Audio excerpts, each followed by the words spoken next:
Hello, Peter Baker here in my voice booth, about to start another recording. To my mind, many voice artists leave money on the table because they don't improve the flexibility of their voice or learn voice characters or voice acting to sort of get ahead in the game. You see, if you're a voice actor, learn some character voices and learn the true flexibility of your voice, well, you can expand into doing animations, and you can even create your own animations at home if you learn something like Adobe Character, so you'll be able to sell not just your voice, but the finished cartoons with the characters as well. As my head moves, the character moves. Oh, it's so sad you're doing all those talented animators out there out of work by doing it on Character Generator. Oh! This software is rather magical, don't you think? Oh yes, I agree. Meow. Wow, doing animation really is like the cat's whiskers, man. Wow. And then there's serious acting that you can get to learn the skills for video games and of course audiobooks as well. So to my mind, the world of voice acting are four separate worlds really. Standard voiceover work, audiobooks, animations, and serious acting in game work.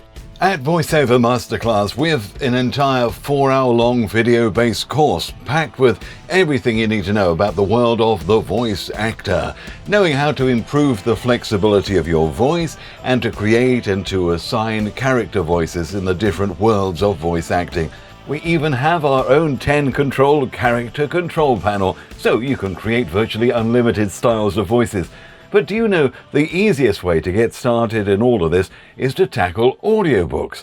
Many voiceovers don't touch audiobooks because they feel they can be very long projects for sometimes little reward. And in our course, we do actually look at the ups and downs of tackling this genre for voice actors. But the good news is, and something that many people don't realize, is that by having the discipline of spending a couple of hours a day in the voice booth on a single long-term project, it gives some structure to your busy and often usually haphazard freelance voice day. And the more you're reading, the more opportunities there are to practice and hone to perfection character voices. Now, on our course at Voiceover Masterclass, we go into great detail about the production of audiobooks as well as work in games and animations. But for now, here are some tips on audiobook work. Now, most people start off on the ACX site where they register, upload their voice samples, and it's where you'll find authors and publishers offering book titles that are open for audition. Now, I strongly suggest you only go for those that you really are interested in. You don't want to commit yourself to a couple of weeks of recording a book that you have no real heart in, or is on a subject that you don't understand or want to understand, or a fiction genre that you wouldn't personally read yourself. Very important that. Don't commit yourself unless it's something you really love, because then the listener will know that you love it too. So, here on the ACX site, you'll record audition scripts. Normally it's about 10 to 15 minutes worth. And the extract is usually to test out your character voices as well as straight narration. And often there are various characters speaking in your audition text to see what you are going to do with them. Now, the thing with audiobooks is that nobody is expecting you to give a perfectly different voice for every character that speaks in the audiobook, because it's not a radio play, it's an audiobook. The listener to the audiobook knows that the narrator is the only one there, doing all the speaking voices of the people in the book as well as narration. So the audiobook for us voice actors is a sort of halfway house between straight narration and proper acting. So the listeners know it's you, but you need to give a nod to each character's personalities. The important thing is to make them consistent. Why? Well, it's the same reason why you, the narrator and producer of the audiobook, needs to work with the author and/or publisher to create an audio version of the manuscript. The adaptation of the manuscript to audio form is absolutely essential. Many people don't bother doing it and it sounds awful. You have to do this before you record anything, and it will take you a long time in production to fix unless you do the preparation first. Sometimes books, particularly factual ones, will refer to diagrams, graphs, illustrations, which of course the listener to an audiobook cannot see. So these references have got to be adapted, haven't they? And in fiction books, This is where it gets tricky sometimes because the listener can also not see speech marks. So, if two people are having a nice conversation with each other and the conversation goes on for a while, the author in the book isn't going to say Dave said and Sarah replied all the time, all the way through this long conversation. So that's why, from the narrator's point of view, both their voices need to sound different, because although you may be allowed to add in a few more he said and she said type remarks, generally the voices have got to sound distinctive and consistent as well. So you need to adapt these scripts, ideally in consultation with the author. If the author is not around anymore to tell you, then you've got to take things into your own hands. For example, if you're recording a Bertie Wooster book from the 1920s, for example, as I've done in the past, a sort of jaunty Stephen Fry styles narration would be fine for Bertie, and the butler Jeeves would be totally different, wouldn't he? The author, P.G. Wodehouse, often used the device of one character's line followed by the other character in a conversation without saying who said it. You can work it out from the beginning. But of course, the poor audio listener of an audiobook can't see speech marks. So how would you tackle this excerpt on screen now? Have a think. So here I am in my voice booth, and I'll just perform for you now this particular section, how I would tackle it. Watch what my arms are doing, because I'll probably perform a lot of this. My left one is on the mouse, of course, here, on the old scroll wheel for the audiobook as it goes up. The right one will be doing the kind of conducting. But notice where my mouth is to the microphone for the various characters.